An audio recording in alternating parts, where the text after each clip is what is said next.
Changing lives, Life Changes Network presents a voice of truth and inspiration. This is Life Changes with Filippo, with unforgettable, ever insightful conversations that captivate our fascination and insatiability for the inspiring moments of real-life journeys. As we, as one, strive for higher planes of existence and a better understanding of ourselves and the world in which we live, always remembering, life changes. This is radio like you've never felt before. This is Life Changes with Filippo, and tonight's guest is internationally known speaker, karma buster, and best-selling author, Joe Nunziata. And now your host, our MC, the master of change, Filippo Voltaggio. Welcome, everyone. Ciao, and thank you, Mark, for that introduction. I am excited to have Joe Nunziata on our show. I say it that way because, as an Italian-American, I'm wanting to say Joe Nunziata, but I know that's not the way he says his name. But his mother would appreciate it, maybe his father, too, if I said it that way. You know, actually, it's interesting that we're going to be talking a little bit about growing up maybe Italian American or growing up in neighborhoods of New York where thoughts are a certain way sometimes when culture kind of and tradition guides us in a certain way.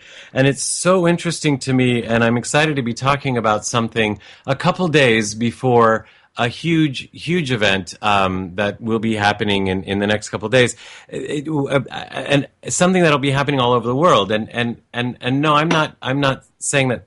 How do I say this? Okay, it's not an easy topic, I think, for any of us to talk about. It's 9/11 actually, and this show is on September the 5th, and so in a few days, a lot of people will be commemorating or memorializing or whatever we want to call it, 9/11, a 10-year anniversary of that date. Now, what's interesting to me is I belong to a huge circle, of course, Life Changes, a huge circle of friends and organizations that believe in positive changes, that believe in our thoughts create things, that believe in what you focus on expands, that believe in we are the power in our world, and the power or the law of attraction. These are the things that we, quote unquote, as a group, these people, myself, say we believe in, and yet we are so entrenched in either the traditional way of thinking, the way we've been taught, or the way that we subconsciously do think, that we're not seeing that we're going, most of us, a lot of us, completely against any of what we say we believe. Any of what we say is our new thought, is our better way, is our new age thinking, is the new energies on the planet, and we go against them. And in fact, end up creating more of what we say we don't want. I had what do I call it? Let me say I just had the experience of having been in New York, in downtown, on the morning of 9/11. As a matter of fact, I was, quote-unquote, supposed to fly out that morning. Obviously, I say quote-unquote because I wasn't supposed to. But I thought I was going to. And, of course, we all know what happened, and we don't have to get into that. But what truly did happen, and I'm not talking about what physically happened per se that we all, again, know about. But I asked a couple of my friends who are very enlightened, very spiritual, what happened on 9/11. And of course, these beautiful people who believe in beautiful things happening in the world to come said all these awful things that happened. And I was amazed that I, like them, for a while, only saw that until I shifted truly my focus. Where I ended up was, on that day, one of the most beautiful things happened that has ever happened on this planet. In certain communities, whether it's environmental or music or whatever, we talk about getting the world together in Live Aid and telethons and this and that. Let's all come together in prayer, and let's have an Earth Day, and let's have this day where we can all meditate together. We can all be as one together. Do we recognize that on that day, more than any other day in the history of our known civilization, and even since all us beautiful people have said, let's all get together and be as one. And imagine, on that day, the whole world, except for a handful of people who obviously did something, maybe 100,000 people did something. But that 100,000 people, compared to the billions that were focused on sending love, being in oneness with Americans and New York, and peace on this planet, and peace to the people that had lost loved ones. There was so much love, so much togetherness, and it lasted for quite a while. I don't hear talk of that. And I'm not saying, bad to the spiritual people who are perpetuating this, because we're all doing it. But I'm saying we can be thinking differently, because if what we focus on expands, what if we were focusing on that? I'm having trouble with this, because I have literally been invited to memorial after memorial. I won't be here. Ironically, I will be in New York, singing, of all things, bringing joy to people. I will be singing songs of love and of hope and inspiration on that day. It just so happened to be. So I won't be here to go to all these events, but I see all my beautiful friends that are working so hard to work against themselves and everything that they are really, truly believing in. So I've been invited to memorial after memorial of the awful things that happened on that day. I'm just thinking, if we went to a wedding, as has happened before, and Joe probably has been to a couple of these weddings before too. If we went to a wedding, beautiful, joyous event with hundreds of people, as Italian weddings are known to have hundreds of people and hundreds of bridesmaids and bridegrooms.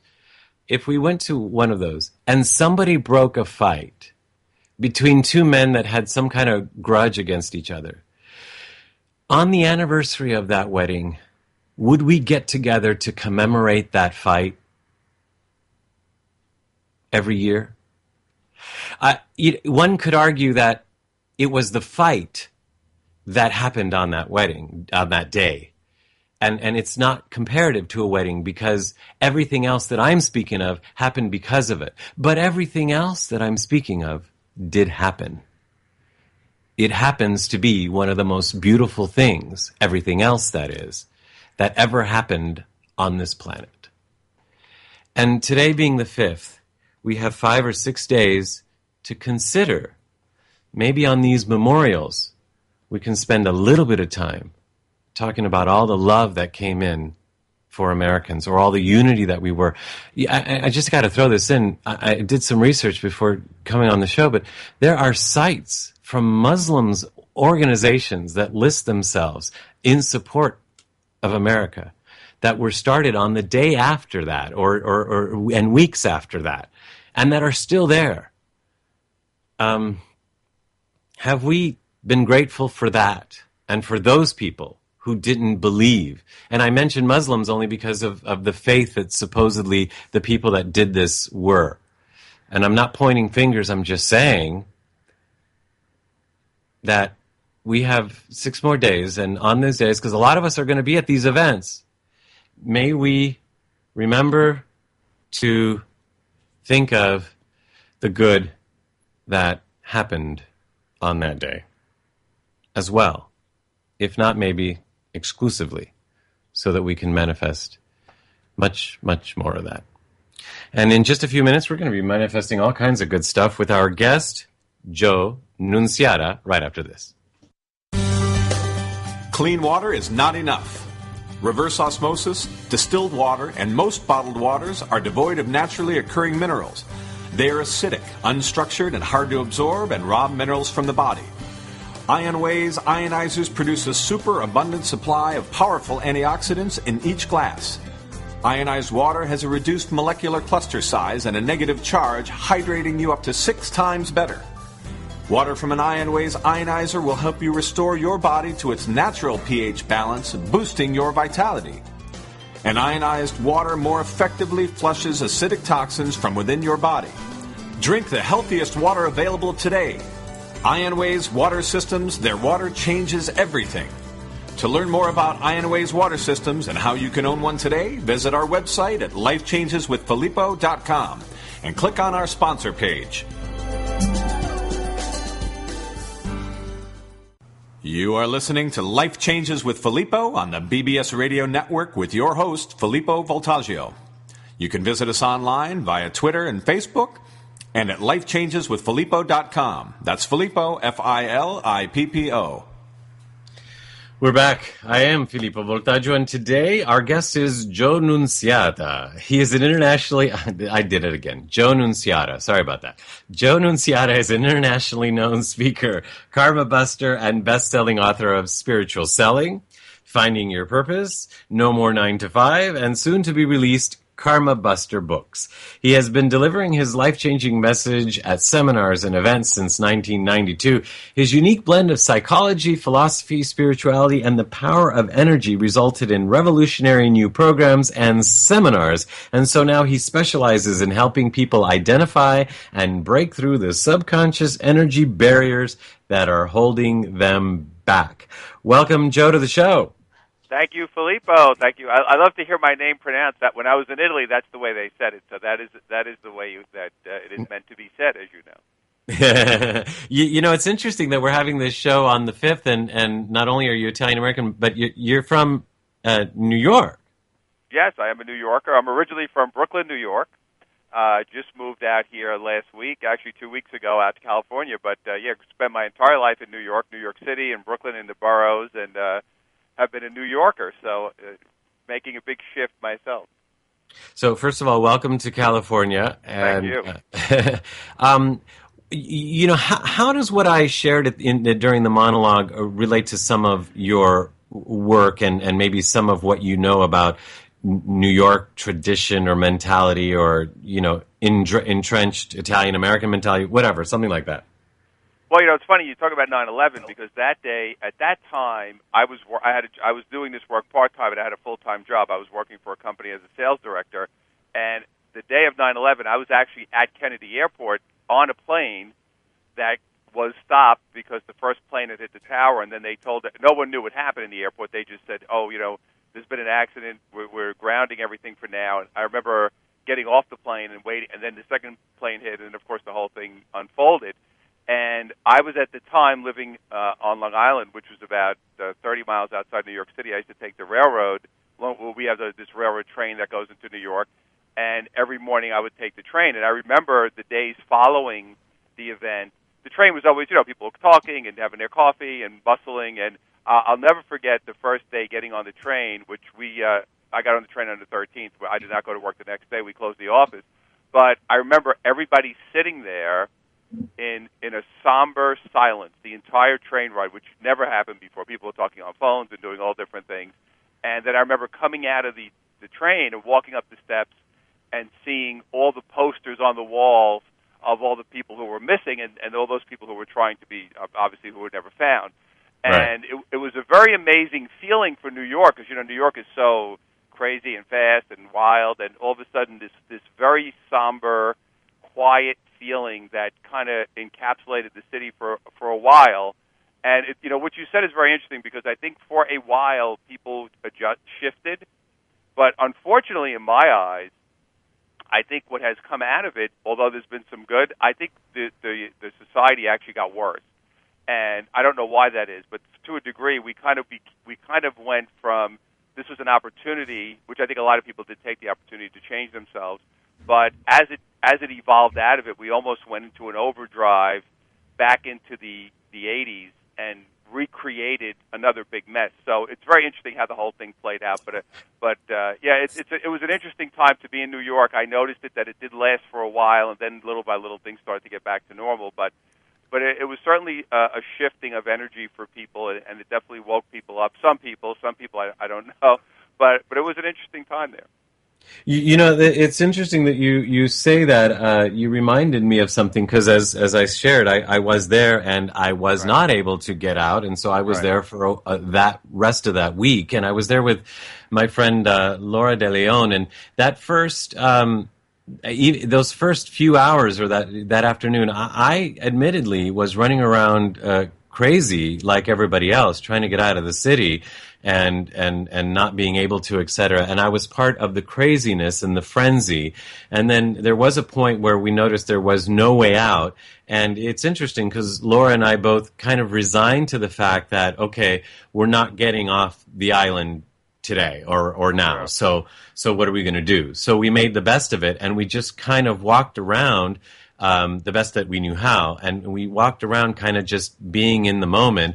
And what did we notice, and what did we participate in when we got out of the frenzy was people hugging, people crying, people console each other, people opening up their stores and giving away food or whatever was needed. And we got into that and hugging strangers and helping strangers, even though they didn't really need help. We just felt, some people that we met didn't need help, just wanted to say something nice or to give a smile. And I have a feeling now that we're talking about this, and I'm glad that we are, that had we focused on that, like all over the city, something beautiful is happening. Look at what people are doing. That's not where we've been focused as a world, I understand. But had we focused on that, we would have had that change that you're talking about that almost happened but didn't. Instead, we reverted, you say, to something else as a society because maybe the negative stuff was being drilled into us where it was being drilled into us more than we were even conscious of.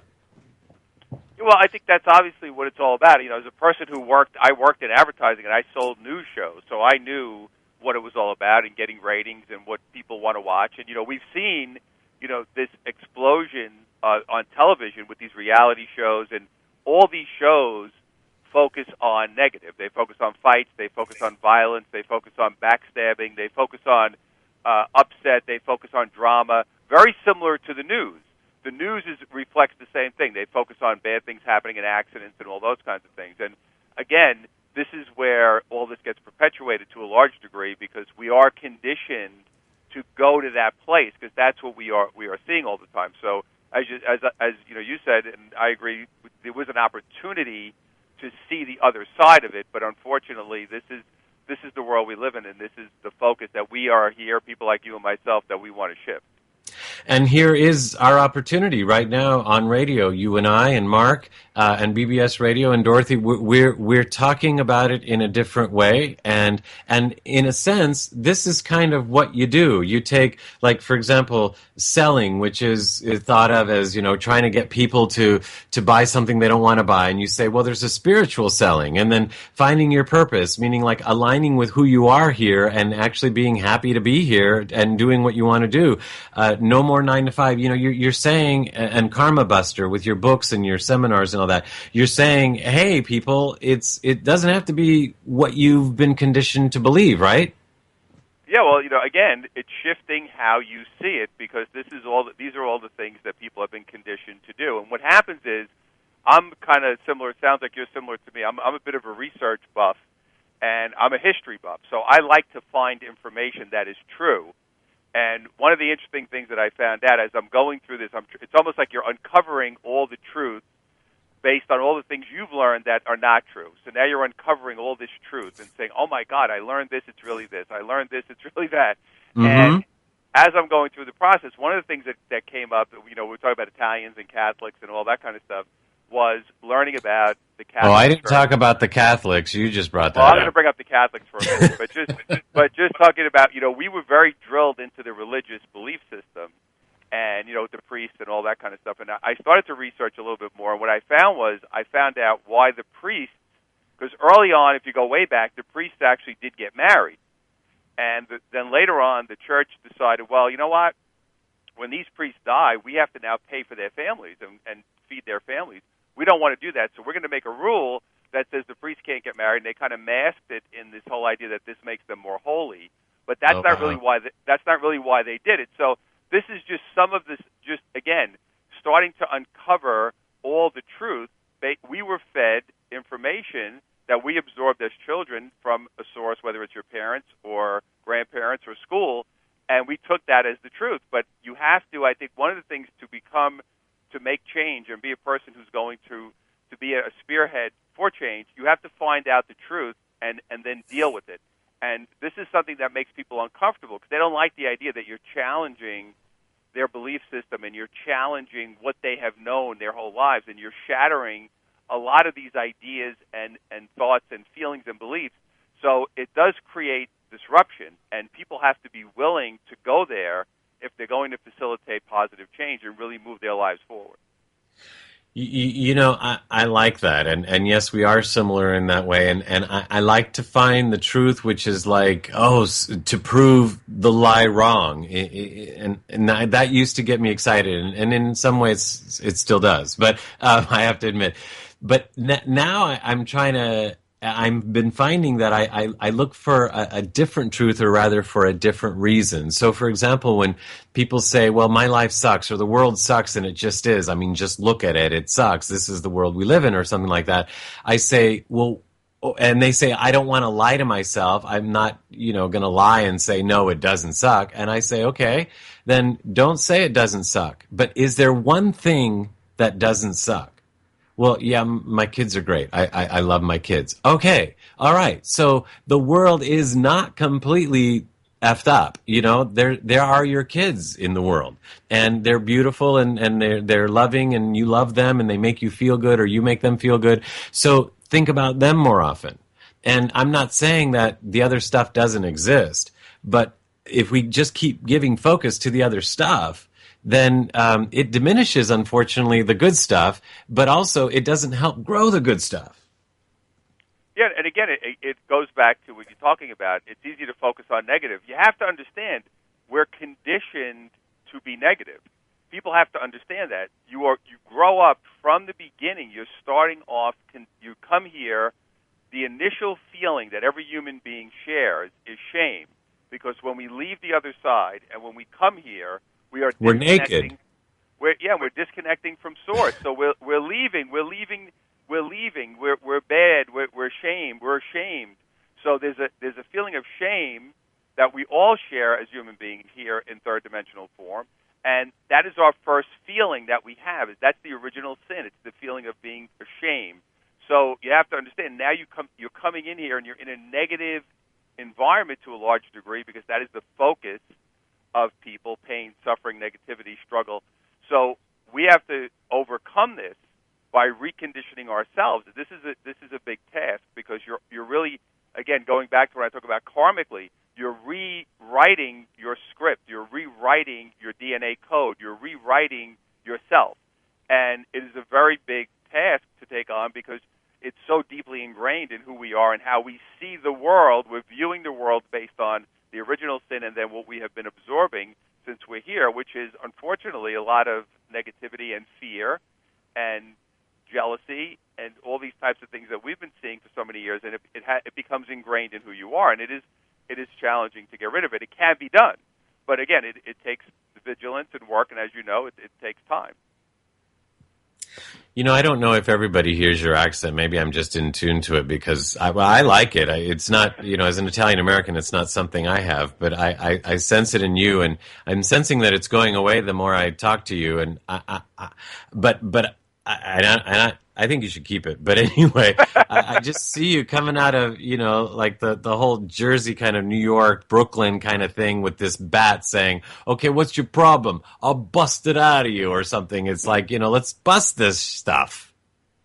Yeah, well, you have to understand any change is disruptive, and any change is going to really shake you up. That you have to understand. And if people, this is why, Filippo, this is why most people don't change, because they don't want to go through the process of being disrupted, being upset.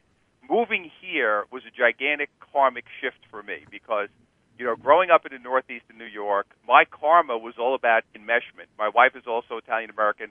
It's very enmeshed with the family. It's being close by. It's seeing everybody all the time. It's being in this drama, which is really what it is, this karmic drama. So for us, the ultimate karma buster, which is why I'm writing this book right now, which is why we did this now. This is all part of me experiencing the ultimate karma busting as I write the book, is, okay, now I'm going to get up and I'm going to leave and I'm going to break this cycle of energy and I'm going to get away from all of this. And again, everybody's karmic energy is different, but it's taking that step into this other place, which is going to be disruptive, which is going to bring up all your fears, which is going to bring up all these different issues. That is how it is going to be done, and it takes, not everybody's ready to do it. But if you want to really facilitate that type of change, you have to be willing to go out and disrupt yourself and put yourself in that position of intense discomfort. That's when you're going to see the greatest change. Yay. I like that. I like how you're saying it, and it makes it clear. And yes, I believe that there is a way of changing without as much disruption, and I think that's part of what you do, and we'll talk more about that when we come back. Our guest is Joe Nunziata, and if you want to learn more about him, you can go to our website, of course, at lifechangeswithfilippo.com, and that's Filippo, Filippo.com, or you can go directly to his website at www.jnunziata.com, and there you can learn about his seminars, his events, his one-on-ones, and his books. We'll be right back with Joe Nunziata and our producer, Mark Leisure, right after this.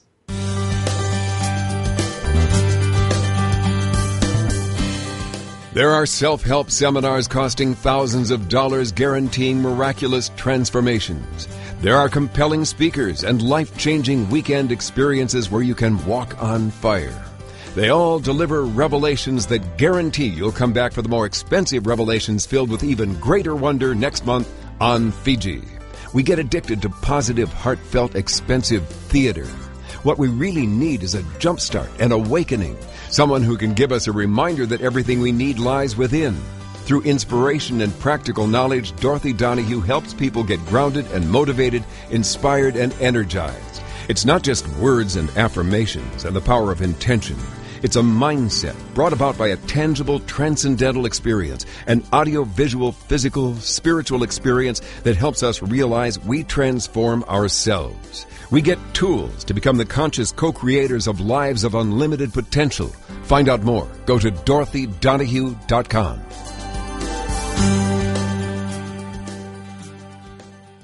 You are listening to Life Changes with Filippo on the BBS Radio Network with our host, Filippo Voltaggio. You can hear tonight's show and all our past shows, which include luminaries such as David Wilcock, Mariel Hemingway, Giorgio Tsoukalos, Marcy Shimoff, and Shadow Stevens on our archive page at our website at lifechangeswithfilippo.com. That's Filippo, Filippo.com. Remember, you can also connect with us via Twitter and Facebook, and now in our own community at lifechangesnetwork.com, where real people come together to share real life in real time. That's lifechangesnetwork.com. I was about to say, I am Joe Nunziata. Wow. Wonder what that's about. Joe, can you help me bust that out of me? I am Filippo Voltaggio, and our guest is Joe Nunziata. I was getting ahead of myself. I'm actually headed to New York, and you're coming from New York, which is kind of odd. But he is an internationally known speaker, karma buster, and best-selling author of many books, of some of which we're going to be talking about right now. Let's talk about some of this, whether it's spiritual selling or finding your purpose. I mean, karma busting, it's all directed towards kind of aligning with who we are and what we're here to do and kind of being happy about it. Well, it's accepting it. That's a big deal. Most people are in denial or in repression or don't want to accept what's going on in their lives, and that, of course, holds them hostage. So the first thing we have to do, what I do with people or clients, is let them understand and they say, well, okay, you chose this life, you chose everything in your life to deal with, to come here and have this experience on an emotional level. So the minute you are in resistance of that, you are stuck. And this, of course, creates a lot of problems for people because they start to get very upset when I say, well, you wanted to be sick, or you wanted to be alone, or you wanted to have no job, or you wanted this, you wanted this. This was what you came to experience. And people have a hard time accepting that because they say, why would I want that? Of course, it doesn't make any sense to us on a logical level. But we did it because we came to have an emotional experience, and we did not come, that's why we're here. And getting past that resistance, that core of resistance, is very powerful because it gets people to begin to move into acceptance. It starts to open up their flow of energy, and then it allows them to go forward. So that's usually the first obstacle that people face to make these changes and break through, is to start to get into acceptance and say, okay, I'm here, I chose this is what I want, let me deal with it and go forward. That's a big step forward for people. A lot of people resist, so that's where we begin. Joe, this is Mark Lejeune. I'm going to chime in here because I really resonate with what you're talking about. And as I've been on my journey, which Filippo and I share with our listeners, and of course are here because we're sharing it together, the overcoming that initial conscious acceptance obviously is a major hurdle and something that's difficult to do for people to actually owning it, right? Owning your life. But going beyond that, the real I can remember the day when I realized that I was up against something that I couldn't see, right? The realization of your subconscious blueprint. And you start looking back at the programming and the experiences that you've had, and that Catholic upbringing, which I had as well, and it could be any religion. I'm not necessarily singling them out, but the programming that comes from these experiences, and then realizing that you are making decisions and or emotionally reacting based on those lines of code, if you will. That was a real headbuster for me. Yeah, that's enlightenment is, of course, being in the light. That's an enlightened moment when you start to say, oh, my goodness, you start to see it. And when I did the work, the best way I described it to people was it was like I got a new pair of glasses. I said I had a pair of glasses where I could see 20 feet, and now I have a pair of glasses where I could see 1,000 feet. And that was the way I was describing it to people, where it wasn't like all that information wasn't out there. I just couldn't see it. And I was not allowing myself to see it. Once you start seeing it, you move into the light, as you're speaking of, and it changes everything because you start to see everything from a different platform and a different perspective, and then you start to this is really the beginning of becoming empowered, and that's how it all begins. But that's a huge step, stepping into that light and then seeing things from a different perspective and understanding there's a deeper meaning, and that is a huge step forward for people, and that is where we begin to step into the light, and that's how we start to become enlightened. Mark, isn't this interesting that you talk about that, and now Joe is using these exact words about stepping into the light, seeing it for the first time, being able to see things finally. And just yesterday, you sent me a video that I think we should probably post up on Life Changes Network. You sent me a video of chimpanzees that had never seen the light of day, sunlight, and they'd only seen humans in lab coats. And for the first time, they were let out after 30 years of being in a lab, and they saw the sun for the first time, and they saw people dressed normal, and it was a whole new world for them. And at first they were scared and trying to get back in, but then afterwards they were like jumping for joy, and it's like, wow, I see the light. I can see clearly now that the lab coats are gone.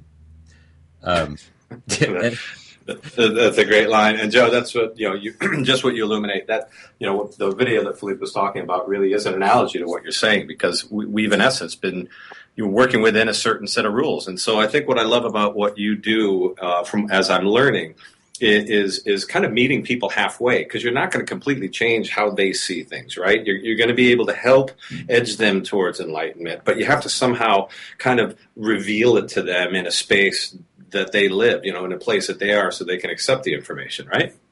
Well, everyone's different. It depends on, you kind of meet people where they are. When I first started, I was a little more of, as my wife would say, a Spartacus approach, which was, I'm gonna come at you with the sword and put you on the ground and say, do it this way.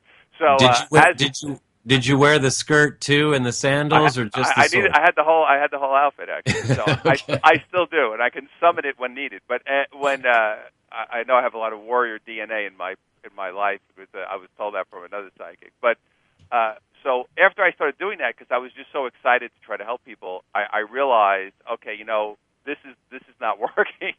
It was and it wasn't. So it was about, okay, I'm going to put it out there and then let you take it the way you want to take it. So that's a very big, as a teacher, it's important to understand that my job is to put it out there. Your job is to take the step forward, and then do with the information and do with the whatever it is, whatever I show people, meditation and different techniques.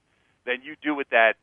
You move at your pace, because everyone will move at their own pace based on where they are in their lives and where they are energetically. So that's what you have to let people do. Kind of allow them to go through the journey their own way, and then that makes it special for them, and then they can do it in a way that's comfortable. And once in a while, we all need a little kick, but overall, it's allowing people to kind of come to these things themselves, and then you guide them through. I think that's the importance of a teacher. You're really a guide. You're not doing the work for them, and you don't want to take credit for it, and you just want to say, okay, I'm just here to kind of put you on the path. And all my teachers, that's what they would say. We're not here to. You're here to do the work. We're here to just kind of guide you through the process. Joe, I'm really resonating with this Spartacus thing. I remember years and years ago when I first started to see certain things more expandedly, I should say, than I was seeing before. I remember when a dear friend came to me and actually set up a time for us to meet at a coffee shop, and it was this big ordeal, and sat down, and with emotionality and tears in his eyes, he said that he was HIV positive. And what the Spartacus in you came out in me and said, congratulations, you got what you wanted. And, that wasn't at that moment. Yeah, that wasn't the best. I know there was another way. It took us, a good half hour, and thankfully only a half hour to get to the other side of what the heck I meant by that. And I was wondering the same thing, like, why would that be my first response? But at the end of the half hour of conversation, he said, you're right, because I was always afraid of it, and this was looming on me, and now I can do whatever I want and not worry about it.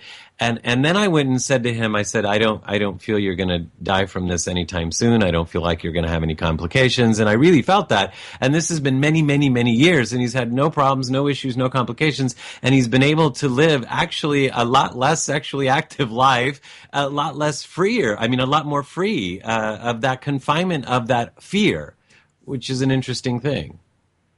Yeah, and again, it's we learn, I think, as we go through our own processes, we learn how to handle different people in different ways, and how to even deal with our own selves. Like, that is our way of doing something. It's almost that ingrained way of reacting to a situation, and then you say, wait a minute, I need to adjust myself to do this in a way. One of the things, the woman who taught me a lot of this work, we would always have this conversation, and one of the things she would say was, you don't want to have people shut down on you because you're going too far to one side. You want to keep it, you want to maintain who you are, but you don't want to go too far, because then you're going to shut people down. And when you get too vigilant, you have a tendency to shut people down. So there's a difference between being powerful and really being in that mode of saying, I'm here to share and help everybody, or being in the egoic side, which is the fear-based side that I lived in for a long time, which was, okay, I'm going to force this down your throat whether you like it or not. So that's a very, when you move out of the egoic state, you're in a pure sense of, hey, I'm here to have fun with this. I want to make it fun. I want to help you. I want to share it. I'm not, your success, what you do with it has nothing to do with me. See, that's where we get caught up. Like, I would get very caught up in, well, if you didn't do the work, I did something wrong. Or if you didn't follow through, I did a bad job. And after a while, you realize that's not true. I'm just here to put it out there, and then that's where my responsibility ends. And when you can take it from that perspective, it helps you, because you're putting too much pressure on yourself to think, hey, I'm going to say this and you have to do it. And one of the most valuable lessons I've ever learned doing this work was you can only help the people who really want to be helped. And as frustrating as that may be, because you may say, well, I have friends and I have family members who I know I can help, and to see them be stuck and know that they do not want to change, that is a very disturbing thing at first. And then you have to, that's another acceptance. Okay, that's what they want to do. I have to accept that. and be okay with it and know that that's their path and that has nothing to do with me. So these are all the things you learn as you go through these processes and move out of the ego and move closer to your true self.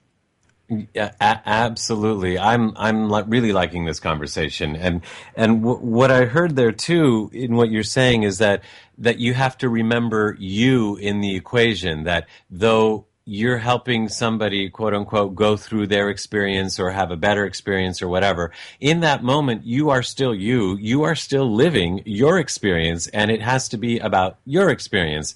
And there again, there's a learning process there too, because I've either made my mistakes or kind of gone too far the other way. But when another friend called me and told me that he was in a hotel room high and thought that he was seeing things and he was hallucinating or whatever, I didn't, and he was totally gone on drugs. I at that moment, after having dealt with this same friend and other friends during their other issues, I decided, hey, this is my moment too. And I want to have fun. I'm tired of going into these situations to, quote unquote, help friends or clients or what have you, and feel sick to my stomach and feel like, oh my God, they might die or what if. And I just went in there celebrating. I got all dressed up and I went in there saying, okay, so what's going on?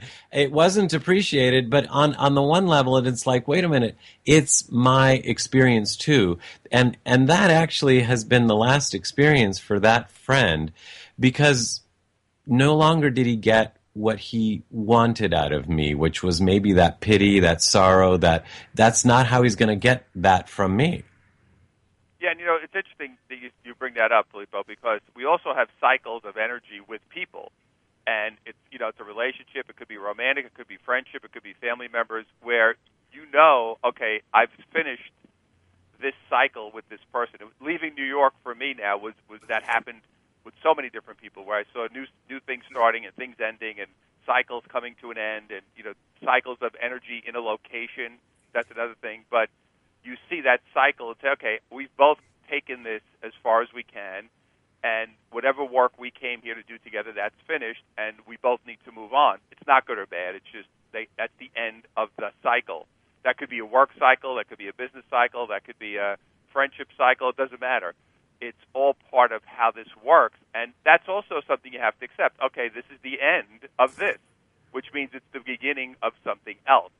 Again, part of this cycle, part of the shift, part of understanding that that's how life is. Nothing is going to be there all the time, and we go through these cyclical changes with individuals, with locations, where you may say, hey, you know what? I knew for the last few years that I had to come out here. I don't know why, but it was something that I knew I had to do to energetically do this for myself. So that's, in the end, my cycle in New York ended. Doesn't mean I won't, maybe 5-10 years from now I'll be back there for whatever, I don't know. But you have to trust your feelings and say, hey, if this relationship or this job or this whatever it is fizzling out and I see it ending, it's over. And just let it go. Wow. Well, I see this conversation and what we're doing here all together is the start of something big. I'm glad you're close. You're in California, and I'm glad we've had this conversation. And I'm glad you're out there doing what you're doing, Joe. Thank you for being on the show with us and sharing all this information. And I really appreciate the opportunity you giving me to again reach more people and talk to more people, and again to share your energy with your group. It's a blessing for me. So I want to thank you so much for that opportunity.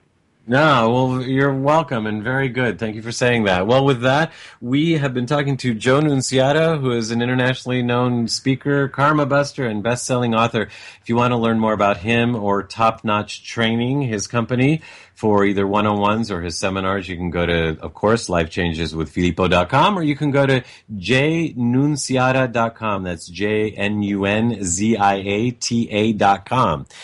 And we will be back with our producer's wrap with Mark Lejeune and I right after this.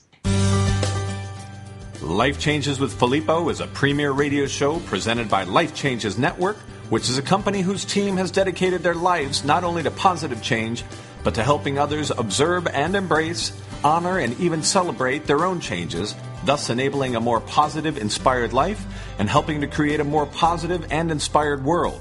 From everyday people to corporate giants, celebrities, and children, we are here to help and to serve. With heart and experience, we bring our message and positive intent into your home or corporate office, and even through appearances on your favorite shows. If you wish to learn more about Life Changes Life Coaching and a private consultation with one of us, corporate event appearances, or if you would like us to appear on your radio or TV shows, visit lifechangeswithfilippo.com and click on our representation page. You are listening to Life Changes with Filippo on the BBS Radio Network with your host, Filippo Voltaggio. You can visit us online via Twitter and Facebook and at lifechangeswithfilippo.com. That's Filippo, Filippo. We're back. I'm Filippo Voltaggio, and with us is... Mark Lejeune. Mark...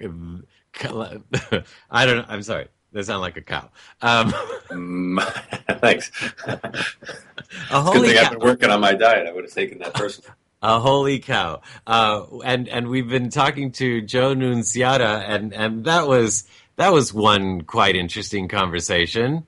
That was a great conversation. Joe really comes at things from a real world perspective, and it kind of stands on that bridge that you and I refer to so often of being able to look at the spiritual journey and the things that the obstacles that we put in our way in order to experience and overcome, but yet do it in such a way that it's real world and kind of no BS. I like that approach. Yeah, when I first got to know him and talk to him, I of course got the accent, and of course from the name I could tell that he was Italian American, and it just reminded me of some of the conversations that I've had with some old world kind of thinkers that in some ways are very practical. And I know there's a way of bridging this, not everything from the old world is do we want to keep, but some things we do. For that matter, maybe not everything of the new world we're creating in our mind do we want to keep either, because someday we'll see, oh yeah, no, that wasn't the way to do it. No, I'm glad it happened this way. So there are bridges all over to the past and bridges to the future. Well, this is what was resonating so much, and I kept seeing while he was speaking, was the need, embracing change. These words are difficult to wrap your arms around, but the idea of being flexible. We are so chemically, as chemical beings, in terms of how our bodies work, we're chemically addicted or connected to our programming and to the emotional tags and emotionality of situations that surround that programming or belief system. And the moment that you can step back from that and realize that program can change the minute you have that next aha. Something is weird to somebody in one place that may be totally normal to somebody in another place because that's all they've known. And this is in large part the biggest difficulty in order to that stands in the way of our personal journeys, is to be able to overcome that kind of self-limiting programming. Absolutely. Mark, you remind me, some famous guru, world leader, or Zen Buddhist, or somebody said something. Papaji? Maybe it was me. Anyway, said something like, believe in everything and believe in nothing, or take everything with a grain of salt, or one of those kind of things. And I'm really starting to see the wisdom here in this. It's kind of like allowing for the possibilities. I remember a friend of mine, two friends. One friend got involved in some multi-level marketing or something and was trying to convince her friend that she should buy this because it's the best product ever and whatever. And her friend wisely said, she didn't say no. She said, in 3 months, let's talk about this. And the friend was like, no, you got it, because now's the time. And she's like, fine, I believe you, but let's talk about it in 3 months. Well, of course, we all know what happened. In 3 months, the MLM either went away, or she lost interest, or there were other things that were much better out there. And so that she was sincere. I know this other person saying in 3 months. So, with all these new ways of thinking, and it's like, oh, this is the way, or this is the way to eat, or this is the vitamin, or this is okay, in 3 months, or not saying no, but not saying yes completely, because even the good stuff, we later see that, it might have been good in the moment, but it's not good forever, or it's not, you know what I mean? I know exactly what you mean. Having spent a lot of time on Wall Street, as you know, and been around, evaluating hundreds, if not thousands, of companies' investments, that was a typical discussion that would come from the as we call it, smart money or smart investor. How long has this been around? And or they would set a radar marker where they'd start watching either the company or the investment, and they'd watch it for a period of time, not only to get a track record, but more importantly to see sustainability. And you would see the conversation evolve to the point to where then they would be able to make a decision. But a lot of times it would allow that initial inspiration or the sales tactic that's used only to capture the moment of a sense of urgency. You would see those fall away. Yeah, and the scary thing to me is, well, it's not as scary anymore, but when I first started to learn about this kind of stuff and to read about it, and I couldn't wait to share it, and I did share it, and I kept telling people this is it, and this is, I get it, this is the new way, whatever. And now I look back and I say, okay, well, yeah, some of this, but some of this is kind of not. It's kind of like I was talking about during the monologue, is some of us who are saying, oh, what you focus on, we create, and then we go and focus on something we don't want to create, and it's like, no, we don't get it, do we? No, it's not here yet, but we're working on it. Yeah, well, this is, it's a work in progress, no question. I hope though we can start seeing more of an emphasis on the progress rather than the work, because some of this has been work, and maybe that's not, maybe it's not supposed to be this hard. Well, maybe we should just change our words around. So this is a progress of work. No, maybe not. Maybe not that, but well, we'll look at it in 3 months. there you go. No, but there's something there. You have something there. And Joe has something there. And I hate to, well, I don't hate to. I love pushing him towards the, coming at us like kind of this Jersey, tough guy saying, bust out of this. Because I have to say this. Life is getting more and more interesting as I look at this. Like I know a tough guy, a really, really tough guy. And I mean that in all sense of the word. Actually, I know plenty of them. But the point is that being able to see what I see now, and know what I know, I also see and know their heart and their weaknesses, and where they do have love and all that, and where I used to see their toughness as this anger, as this trying to be mean just to be mean, and oh, they're just bad or whatever. Now I kind of look at it and smile, and when some of these, though nobody has, tried to push me around or whatever, and people have always shown me great respect, especially in my, as I sing around the country, whatever, especially with Italian Americans, they show me utmost respect, but I see that side of them, and I used to think, wow, why are they so angry? Why are they so this?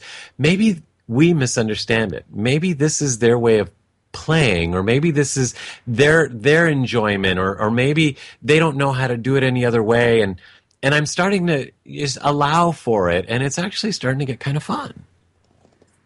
It all goes back to that initial programming and that belief system, right? Where certain people have, certain ways of speaking, certain dialects, certain accents, certain social norms that have been built in their neighborhood. How they even talk about, you probably know better than anybody, is within the mob world, if you will, there's a set of rules, right? There's a set of honor. They have their own code. And that may be a heck of a lot different than what this group or that group is brought up to believe. But when you step back and you just allow, you can see kind of a beauty in all of it. Absolutely. And we're going to need to step back here and wrap this up and thank everybody for listening to the show and thank Joe for being a part of it with us. And I, Filippo, along with Mark Lejeune and Dorothy Lee Donahue and our engineer, Seth, thank you for being part of this show and part of the positive changes that we all wish to see in the world. So good night for now and ciao, everyone. You have been listening to Life Changes with Filippo with the Master of Change, Filippo Voltaggio. Listen live every Monday night at 7 p.m. Pacific Standard Time on the BBS Radio Network and visit us online at lifechangeswithfilippo.com. That's Filippo, Filippo. Today's show has been made possible in part by our sponsors, Ionways Water Systems, Change Your Water, Change Your Life, and Love and Miracles with Dorothy Lee Donahue. To learn more about them, visit the sponsor page of our website. Once again, join us here next week as we consciously explore and embrace the only constant, life changes. Change the world. Now's the time.